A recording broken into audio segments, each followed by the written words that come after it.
So I just wanted to highlight a bit of context for us before we get going with the speakers. So in terms of stuff that's going on right at this very moment in the NHS in England and possibly in Wales as well, Liz. I'm not sure how much it's the GP contract is mirroring this in Wales. You've got some really important access requirements that you have to meet. And it's just to highlight to us that actually group clinics can really help to address access issues. And I'm sure you're going to be hearing a little bit more about this from the speakers in shortly. So if you schedule regular group clinics, you can kind of send patients down the group clinic pathway rather than give them a one-to-one appointment in your daily clinic, which really frees up appointments. We've found this particularly with menopause because a lot of female GPs are spending a lot of time seeing patients with menopause symptoms, and when they're able to signal that they'll be seen in the group clinic, it frees up a lot of their appointments on a daily basis. If we know from research and evaluation that if you make group clinics your first contact point for chronic disease reviews like diabetes, it saves 0.5 of a full-time equivalent clinician per 500 patients that you manage through the group clinic as the first contact for the clinical review. And we also know that if you offer a choice of face-to-face and group clinics, people you will be able to be inclusive because people who can't deal with video will be able to have the option of coming face to face. But actually having the video option is seen by many patients as very convenient, and often they feel very comfortable online, and that includes people who've got mobility issues. It also includes potentially children and young adults as well. And this also potentially supports your clinicians to work really flexibly. We also would say to you, make sure that you measure patient experience and satisfaction. And there's particular reasons for that. It's really important from an outcomes point of view to be able to show that you're delivering a great experience. But there's something else that we learned through evaluation, and that is that it's the patient experiences and their sort of positive feedback that really keeps the team going when they're looking to spread group clinics. So it's really important that you have a system in place to measure that on an ongoing basis. Next slide, please, Helen.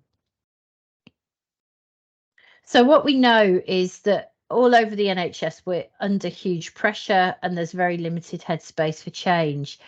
We also know this year that group clinics continue to offer a really effective solution, and that they are delivering a lot of the must-dos across the country, in Wales and in England. So we're all struggling with access, we're all struggling with recovery waiting lists. We've got a need to look at extended hours in primary care as well. Group clinics is a powerful workforce development tool, and we know that really clearly from evaluation that we've done both in England and Wales. It supports the development of nurse leadership, accelerates the skills of non-clinical staff, and it helps to build digital maturity as well.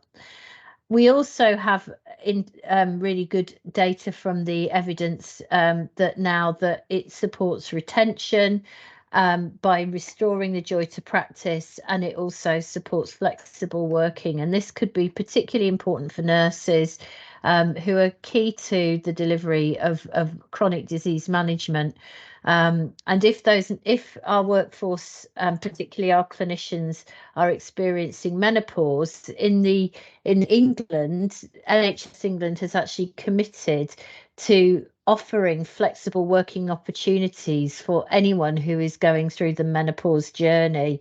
And that is a massive commitment for the NHS, because 60% of nurses are over 45 years old. And, you know, in terms of general practice, the female workforce and, GPs, the female workforce are also similarly in that kind of age bracket. So just when you're listening to what the what our speakers are saying today, just bear in mind that this is about more than just doing clinical care in a different way. It really helps you to address a lot of the really big challenges we have. We also know now that certain models work better online, or, as you know, really well online. So menopause would be an example of that, whereas others, particularly diabetes, for instance, work really well on a face-to-face basis, because, for instance, in diabetes, you might need to do an extra little foot check. Next slide, please. So we're in the process at the moment of developing a little one-pager on this, and I'll make sure that everybody who attends this webinar gets a copy of it afterwards. But we've identified 7 steps to scaling up group clinics. And I'm not going to go into all of the detail on this. I'm going to illustrate it in a case study. But the key things are system leadership. And that's not only from the healthcare system, it's also really key that your education support system also gets involved. So in England, that would be training hubs at ICB level, and the ICS strategic team itself. The second one is strategic alignment, and that's making sure that the idea of group clinics and their benefits is embedded into all your system plans. So you'll hear from Liz how she's embedded group clinics into recovery plans in Wales, recognising the impact on population health and health inequalities, workforce development, personalisation, access and digital development of services, and system transformation. So it goes across all of these different elements of the way that we're working. The third step is to make it easy to give it a go, and having access to flexible, responsive training and resources that respond as providers' challenges change and help to simplify implementation is definitely key. We also know that having an early group of pioneer clinical champions who can demonstrate that group clinics work in your system is really important. They also act as advocates for this way of working, provide case studies and exemplar sites, and talk about their success.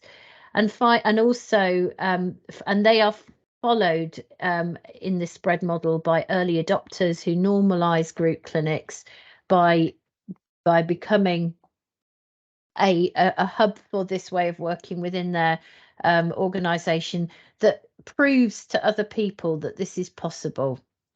If you have access to personalised care practitioners as part of your workforce, which some secondary care services do too, they can be absolutely critical to the uptake of group clinics. So care coordinators in particular are a great group of people to involve in making this change, because a lot of the change is admin based. There are changes for clinicians too, but it's the admin burden that often is the biggest barrier. And having a care coordinator who focuses on implementing this is a really, really good way to overcome the barriers. And then finally, you need to make sure you engage patients. So developing and engaging patient leaders, and also communicating with patients that this is a new way that you're delivering care is going to be critical. And we're doing quite a lot of work to help to develop some resources around that. Next slide, please. So I wanted to just share with you as part of the context how one integrated care system in England has spread group clinics. We've been working with this integrated care system now for nearly 5 years.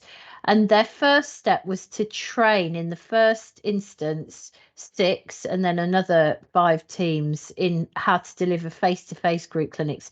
And that happened in 2018-19. They then started to expand that training offer to more teams. Lockdown hit, and we were all a little bit back at square one again, as you will probably hear from Liz a little bit too in her presentation. So we switched to working on video group clinics with them.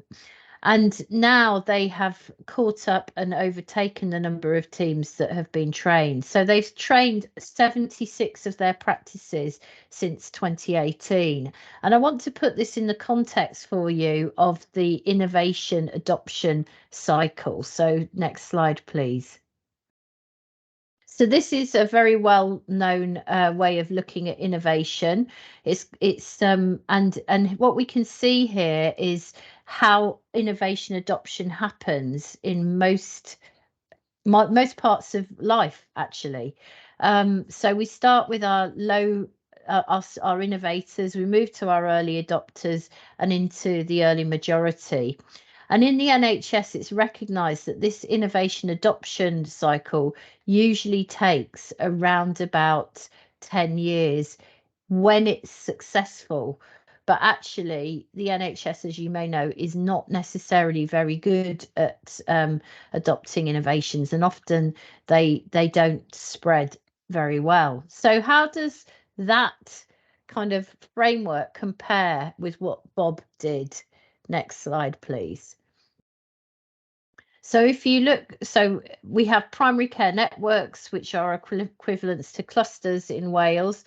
And what we can see here is that in Bob, they achieved the coverage of their innovator practices in 2019. But their early adopter teams, but taking them as a percentage of the total number of practices and PCNs, had been trained by 2019-20. And so now in 2023, they're on target to be heading towards having trained and supported the early majority teams. So after 5 years, Bob is actually doing pretty well in terms of the adoption of this innovation. And the reason for showing you this is just to stress that if you want to commit to working to implement group clinics, this is a journey that is going to last several years. And that is not surprising because it's an innovation, and getting innovations to spread does take time. So I hope that's been a useful sort of scene setting for you. And I'm going to hand over, I think, in a minute to Liz, just to show you here in relation to those 7 steps that I mentioned, how Bob is performing.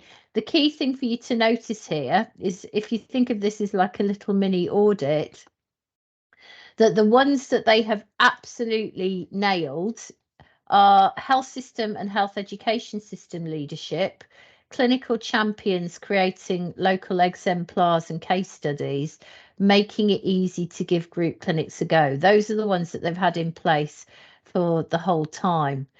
Where they haven't yet done all the work that they can do is joining up group clinics with the recovery plan, workforce development, population health, and their digital strategy. And that's something that that given the emergence of integrated care systems as a new leadership body within the NHS is perhaps not surprising. But it shows you that these best practice ways of working do lead to sustainable change. So over to you now, Liz, I think. Thank you. Thanks, Georgina. Okay, Helen, if we can pop up the okie doke. Lovely, thank you. Thank you very much. So, Prynhawn Da, good afternoon. I'm Liz Davis, and I'm the National Senior Manager for Plan Care Policy here in the Welsh Government. My first involvement with video group clinics started back in 2020, when in my previous role as one of the outpatient transformation leads in Wales, I wrote a literature review cum proposal paper for a VGC programme to be implemented across Wales. Next slide. And following this and a competitive procurement process for an expert provider, I started working with Georgina and Helen on the All Wales VGC Pioneer programme that would not only contribute to continuity of services for the population during COVID, but also provide an innovative and sustainable way of delivering care moving forward. This work was co-produced and led by a dedicated programme development collaborative consisting of Welsh Government Plan Care leads, Georgina and Helen, our expert providers, senior NHS managers and clinicians, and service users. And this group ran for 2 years. Next slide. So looking at what we've done in 22-23, a formal evaluation was completed at the end of the 2-year Pioneer programme, which demonstrated the benefits realised for not only patients, but for staff and the NHS as a whole, as well as contributing to the green agenda with around 200,000 miles saved by providing appointments virtually, and the impact, of course, that has on the reduced carbon footprint. Over 200 national and local events, including engagement and training, had been held, including training for around 230 teams across Wales and engagement with just under 2,000 stakeholders. A group clinic VGC coordinator job description was approved, and people have been appointed in each health board. A data standard change notification was approved by the Welsh Information Standards Board, and arrangements are in place to report on the agreed metrics for face-to-face and video group clinics. The VGC implementation toolkit developed as part of the Pioneer programme has now been updated to support wider rollout moving forward, including 5 specialty toolkits and a number of best practice case studies in diabetes, dermatology, cancer, rheumatology, and virtual joint school. Health boards also introduced VGCs in pain management, weight management, mental health services, across therapies, specialist services, women and children services, as well as a range of medical and surgical specialties. And a number of these models have indeed been successful in having some accolades and awards for those innovations. Health boards are developing implementation plans now, supported by dashboards to monitor and plan both face-to-face and VGC service delivery. And questionnaires have been developed, with Sophie and her colleagues in North Wales leading the way, thank you Soph, and are being rolled out to measure patient satisfaction. And in North Wales, 85% of those who attended the virtual joint school stated that, given the choice again, they would prefer to attend virtually rather than face-to-face. And that model also achieved accolade nationally. Next slide.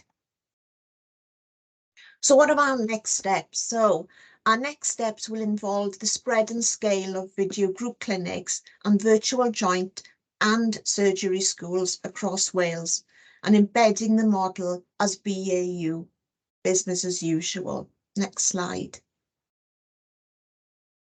In April 2022, announcing the Plan Care Recovery Plan in Wales, the Minister for Health and Social Services in Welsh Government acknowledged the value of the model in contributing to both recovery and sustainable transformation of outpatient services. The benefits of group clinics were also identified as an approach to delivering efficient services through workforce maximisation in the recent GIRFT report on outpatients. The 3 Ps policy in Wales which includes promote, prevent and prepare, is being developed as a ministerial priority where group clinics can promote healthy lifestyle choices, prevent deconditioning and worsening health, and prepare people for treatment and recovery. And this policy involves improved support for those to wait well, because we know the waiting lists are unprecedented at the moment.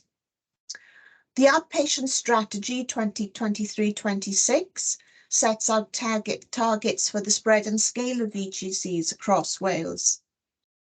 And VGCs are also being implemented in the planned care specialties of dermatology, ENT, general surgery, gynecology, orthopedics and neurology, which account for 80% of the longest waits for both new and follow-up patients in Wales. However, there remains inconsistency in what specialties are being delivered, and our focus now must be spread and scale to ensure a standardised and equitable offer across Wales, whilst maximising resources, delivering on strategic drivers, whilst providing effective, person-centred services closer to home that empower people to become partners in their care. Diolch. Thank you. That's brilliant. Thanks so much, Liz. If you've got questions, guys, just pop them into the chat. So you will already have noticed that we've got, you know, two different kind of sort of different approaches. In Wales, we've got much more of a focus on outpatient transformation, whereas in England, the focus for group clinics has been much more on primary care. And I'm going to hand over to Louise now to share with us what's been going on in relation to that in England. So over to you, Louise. Sorry, Louise, can I just interrupt and make an offer to our colleagues on the call? Of course, one of the big concerns is always information governance when it comes to group clinics and virtual group clinics, especially because there's personal information being shared. And in Wales, we have developed a DPIA, which has been approved. So if any of our colleagues on the call would like a copy of that as a starter for 10, so they don't have to, you know, start the process all over again, I am more than happy to share any of the resources that we've developed in Wales, as I say, as a starter for 10 that can be adapted and taken forward in your areas. Thanks, Louise. That's great. Thank you, Liz. Helen, I'm just going to share a couple of my own slides first before we come to them, if that's okay. Of course, I'll take those down. Yep. Okay, can everybody see those? Yeah, we can. Yeah, we can see them. Yeah. Yeah, so good afternoon, everyone. My name's Louise Brady. I'm the primary care nursing lead for NHS England, and I'm also still a practicing general practice nurse. So I met Georgina probably way back in 2015, and we did a large-scale project across the northwest of England, looking at face-to-face group consultations in the first instance. And obviously now, within my role as NHS England, we've expanded that to video group consultations during the pandemic. But I think this slide is particularly pertinent and just reminds us of the evidence base, particularly if you're new to the group consultation concept. It's a really, as Georgina clearly articulates, a really powerful tool in the health and care system, you know, across the life course, and there's lots of evidence for different groups around the benefits and the power of group consultation. And I just wanted to let you know, really, I wanted to start from an individual perspective and tell you what some of my patients have said to me over the years as I've been involved as a facilitator and a clinician leading a group consultations. And what they say is the group consultation helps us to connect more and correct less. And that's something that's really on an individual level particularly important for patients, because in the current environment within our health systems, the workforce is extremely challenged. And what group consultation does is create the conditions for both patients and clinicians to thrive. And that's really, really important. So in terms of transformation, and this is, as I say, from the Northwest, Georgina and I worked together quite a long time ago to support over 700 GP practices, and we looked at a nurse-led model initially and how we could support transformation in the Northwest, and this has been published from the General Practice Nurse 10-point plan. So I'm very happy to share these slides and the outcomes. At NHS England, we also have a Futures platform. There's over 36 case studies on there from general practice nurses, allied healthcare professionals, GPs, and people across the system. And again, just some of the evidence base. So it was a medical model and it's now an integrated model. So again, if you're thinking about this as an ICB to fulfill your statutory outcomes, so working with people and communities, I think it's important as well to keep in your transformation plans the evidence base around that. And more recently, we've commissioned Georgina and experience-led team to work with clinicians across the system around long COVID. So this is a great example of the qualitative and quantitative impacts from one of our exemplar sites, which is a nurse and a therapist integrated group clinic model for long COVID. So we can see that, you know, there is access there for patients, there's an increase in access, but there's also increase in continuity. And again, the comments that Sarah talks about from undertaking the group clinics, the group is powerful, and she's the respiratory lead. So I'll just come out of that now and stop sharing. I've done that.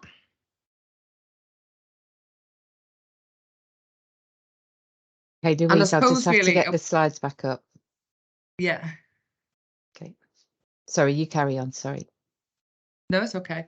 So I suppose really it's just to answer any questions that anybody wants to put in the chat box, really. Where to start, how we at the national team can support, because we are keen, as Georgina says, to make group consultation, both face-to-face and video group consultation, business as usual.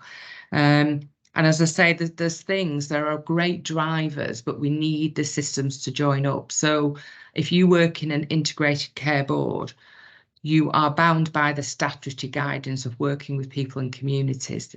And that, you know, group consultation is an amazing tool to start with that. And do have a look at our website and our Futures website at NHS England entitled Together Patients Are Stronger. Does anybody have any questions? Yeah, so we haven't got any questions in the chat, I don't think, at the moment yet, but we have got a little bit of time where we can take some questions now. Does anyone have anything that they want, any questions they'd like to ask to either Liz or Louise, or both of them? Susie, you've got your hand up. I have, thank you. So I'm Susie Dion. I work in Northamptonshire, and I've been working with Georgina and Helen to get it up and running in Northamptonshire. And we've got 2 PCNs, so 2 practices that have gone live, one with menopause and one with COPD. And I think we can see that it's a brilliant way of working, but financially, the ICB and the training hub, we're really struggling to get buy-in, I suppose. And I suppose it's how do we use the national team to support us on that? Okay, so it's really, really good point, Susie, and it goes back to the change cycle that Georgina showed earlier on, really. We are here, so there's 2 of us, there's myself and my colleague Jason Westwood, who unfortunately can't be here today, but we are both very au fait strategically and operationally with how best to support systems and to support culture change and the rollout of group clinics.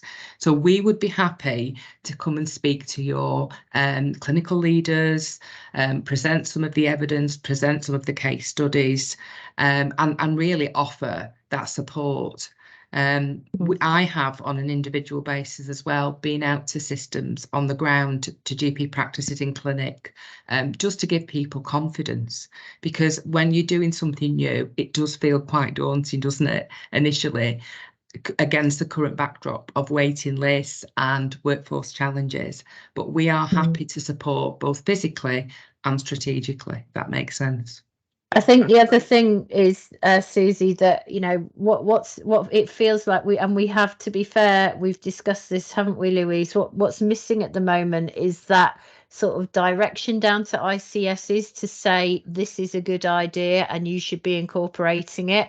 And if you compare that with Liz and what's happening in Wales, Liz, you know, just give it a little idea to the group about how you, because you sit at Welsh Government, so you're kind of the equivalent of kind of the Department of Health, NHS England. How are you communicating to your health boards, because they've set up group clinic coordinators to help get this going? You know, it feels as if there is a real impetus for this to change in Wales, and that's been created by the leadership you guys have given. Yeah, thanks, Georgina, and thanks, Susie. It's a really good question, and it is fundamental to moving this work forward. And in Wales, as I mentioned when I was speaking earlier, we did a literature review. So the importance of having the evidence to back up your proposals, but also the development group, I think, was vital, because within that development group, it's easier in Wales. We're 7 health boards, so it's easier in Wales to work more collaboratively together. And we had that national development group, and we had executive leadership buy-in and clinical leadership buy-in in each of the health boards, and that was vital. But what we also provided, because we were so confident that this model would support with recovery and transformation, and at the time continuity of services, is that we did invest.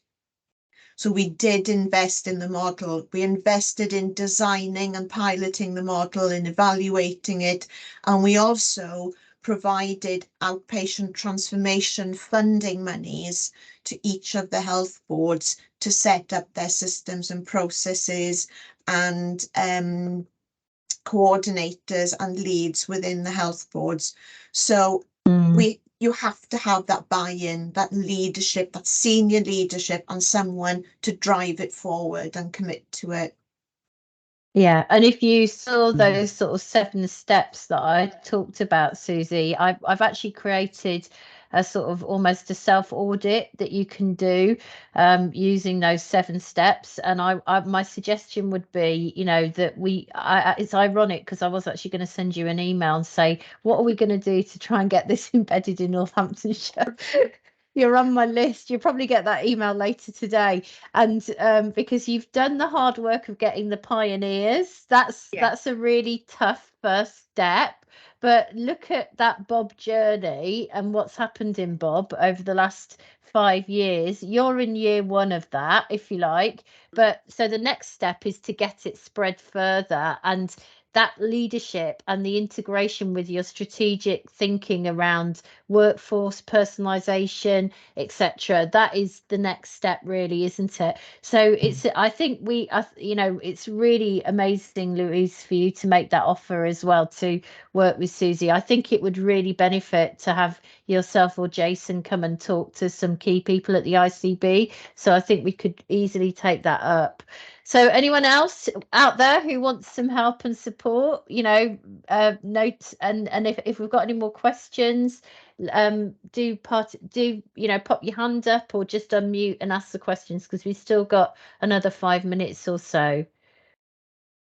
Georgina, can I just add for England in particular, Susie, if you need me to send you the link, the Working with People and Communities for ICBs, that is a statutory function. So when I think about group consultation, I think about starting with the patient or the population and working backwards. Yeah. And ICBs will be responsible and accountable for delivering that statutory function. And I think that is one of the most important levers that we can use when we're trying to articulate the power and the benefit and the tangible outcomes that group consultation brings. So happy to, as I say, get into a conversation via email or Teams. Yeah, no, that'd be great. I'll drop my email into the chat function. Yeah. Brilliant. Yeah, and maybe, I don't know if you've got if it's easy to do, Louise, maybe you could pop the link to that, that guidance, and then we can share that with people as well. Anyone else got any questions? I'm sure there must be somebody else in the group who would like to ask a question. You've got two amazing advocates here of group clinics. It's a real once a year opportunity to really understand their experiences and their learning. So do please make use of that opportunity.